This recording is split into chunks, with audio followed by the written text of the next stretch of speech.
नमस्कार।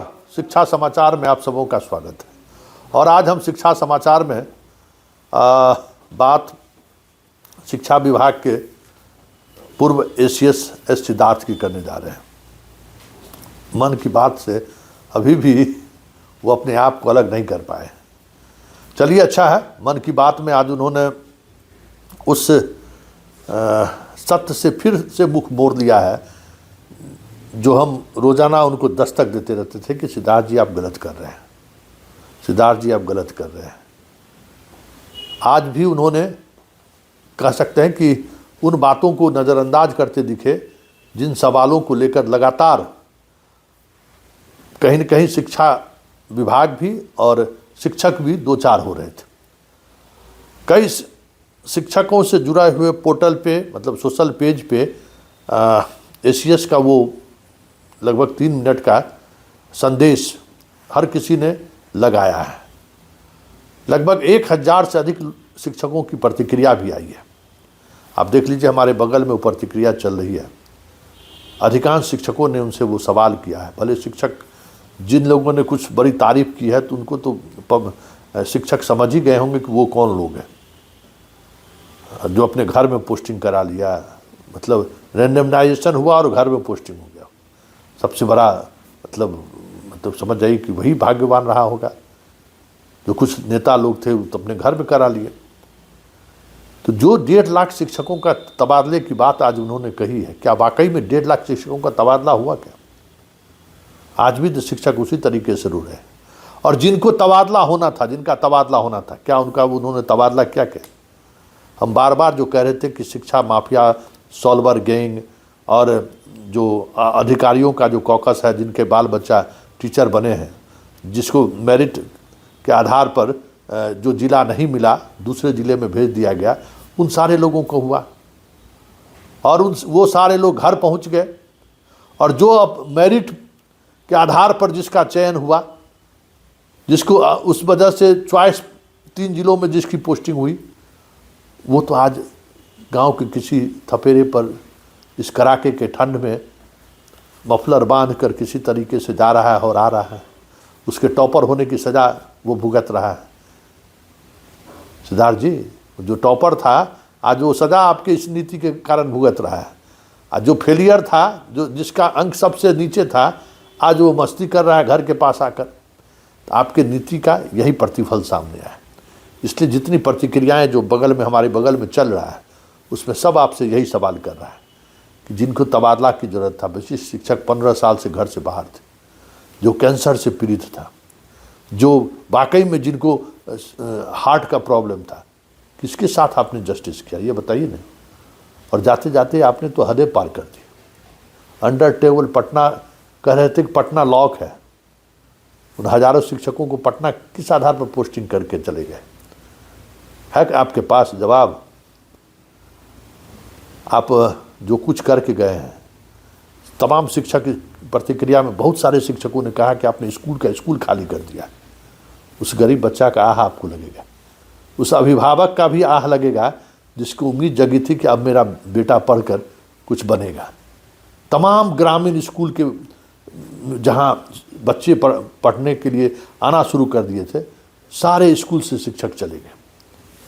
आज अधिकांश ऐसे स्कूल में शिक्षक नहीं है जहां छात्र है, और जहां छात्र है वहां शिक्षक नहीं है, और जहां शिक्षक है वहां छात्र नहीं है।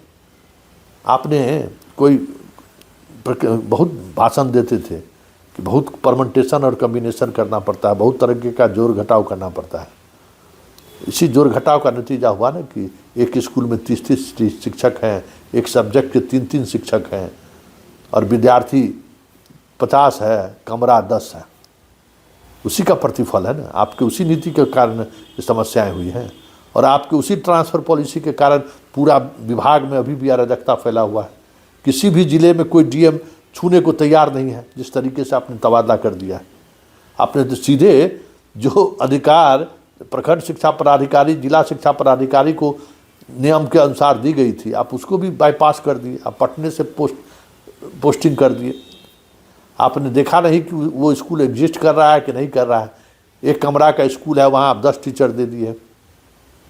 तो वो सच तो आप सामने आने लगा है ना, तो आप मन की बात में अपने मियाँ मिट्ठू बन गए, अपना पीठ खुद थपथपाइए। सच्चाई यही है कि आपने बिहार के एजुकेशन सिस्टम को बर्बाद कर दिया है।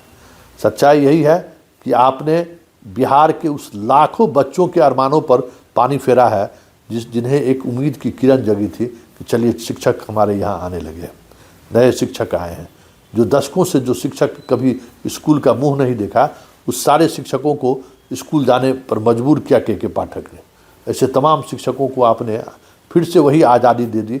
आज मुंबई में, दिल्ली में अपने हस्बैंड के साथ कोई जूहू ब्रिज पर घूम रहा है, तो कोई लाल किला घूम रहा है, तो कोई इंडिया गेट घूम रहा है, जिनको पाठक ने खदेड़ कर उसके स्कूल को पहुंचाया था। बहुत सारे ऐसे शिक्षक जो फर्जी डिग्री लेकर बहाल हो गए हैं, आपने डिग्री तक जांच नहीं होने दिया और आप ट्रांसफ़र कर दिए। आप तो उन सॉल्वर गैंग को मदद किया, जो सॉल्वर गैंग ये चाहता था कि सारे ऐसे शिक्षक का तबादला हो जाए, डॉक्यूमेंट्स ढूंढते रहिए, उसके बाद वेरिफिकेशन नहीं हुआ।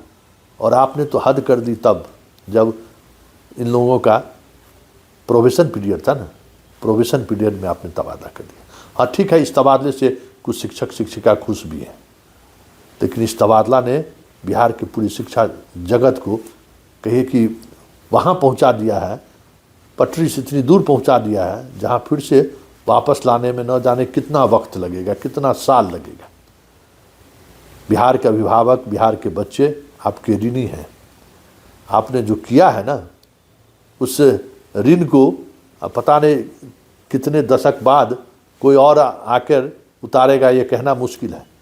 लेकिन आप याद किए जाइएगा, बख्तियार खिलजी के बाद अगर किसी ने बिहार के एजुकेशन सिस्टम को बर्बाद करने का काम किया है, तो उसमें आपका भी नाम स्वर्ण अक्षरों से लिखा जाएगा कि अपने कृत्य की वजह से, अपने अहंकार की वजह से जिन लोगों को आप बैद्यनाथ यादव जिसको 101 वर्ष का एक्सटेंशन दिलवाया, वो क्या कर रहा है जग जान रहा है, बिहार के सारे लोग जान रहे हैं उसके प्रमोशन के बाद क्या किए। जितने जगह पर जांच बैठाई गई, उस जांच पे का जो रिपोर्ट सामने आया, उस पर क्या कार्रवाई हुई, सबके सामने है। किस तरीके से आपने विभूतिपुर के प्रखंड शिक्षा पदाधिकारी, जिसको सस्पेंड कर दिया गया था, जो बीपीएससी के शिक्षक के आड़ में 200 से ज़्यादा फर्जी शिक्षक बहाल कर दिया, उसको आपने अंतिम दिन, जिस रिटायरमेंट के अंतिम दिन आपने उसको सस्पेंशन से मुक्त कर दिया। बहुत कुछ कहने को है, लेकिन कहने का सवाल नहीं है, क्योंकि अब आप उस जगह नहीं है जहां आपसे सवाल किया जा सके। आज आपको जनता के बीच आकर या अपने शिक्षक समाज के बीच आकर जो कहना पड़ रहा है, जो आप कहना चाह रहे हैं, हमें लगता है कि शिक्षकों के प्रतिक्रिया से आपको बेहतर जवाब मिल गया होगा कि आपने पूरे इस सरस्वती की मंदिर के साथ आपने इंसाफ नहीं किया। आपको बहुत मौका मिला था, नीतीश कुमार ने आपको आप पर भरोसा किया और आपने उस भरोसा को ही नहीं तोड़ा।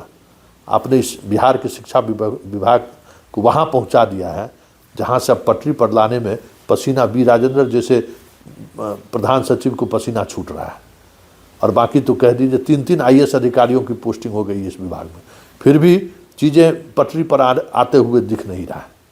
वजह क्या है?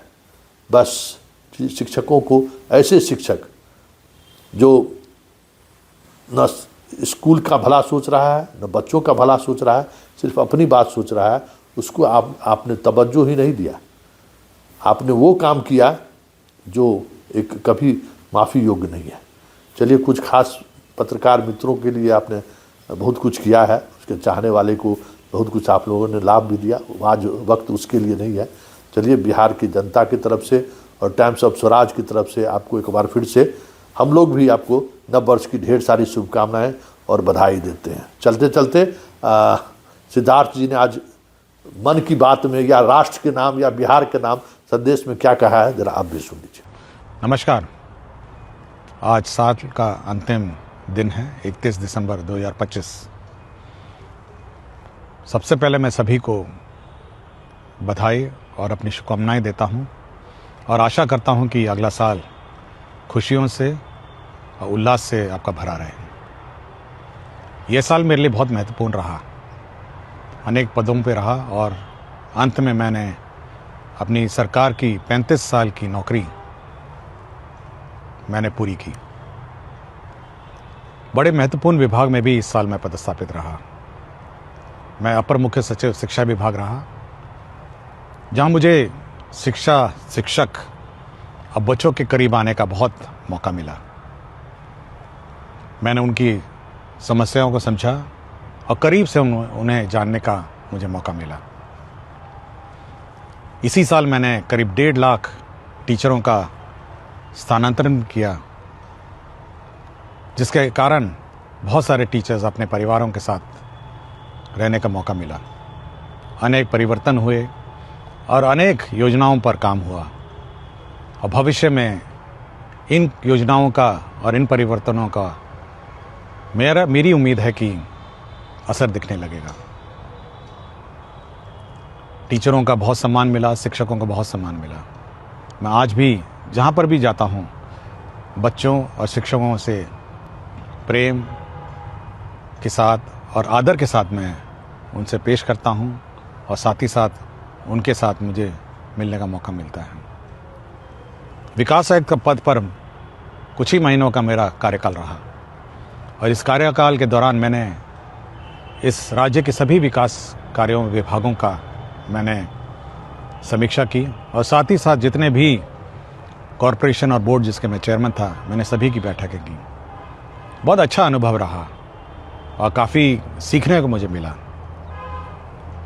इस साल मैंने अपने 35 साल के सरकारी कार्य पूरा किए, और उसके पश्चात मैंने ऐसे अनेक कार्य मैंने फिर शुरू किए जो मेरे दिल के करीब थे और मुझे बहुत पसंद थे।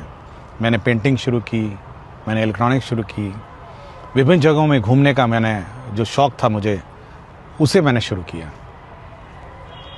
मैं आशा करता हूं कि आप सभी लोग अपना शौक़, अपना खुशी और जिसमें आपकी इच्छा हो वह काम आप अगले वर्ष भी करेंगे। मैं पुनः सभी को नव वर्ष की बधाई देता हूं और शुभकामनाएं देता हूं, और आशा करता हूं कि आपका नया वर्ष हर्षोल्लास और खुशी से भरा रहे। धन्यवाद। जय हिंद, जय बिहार।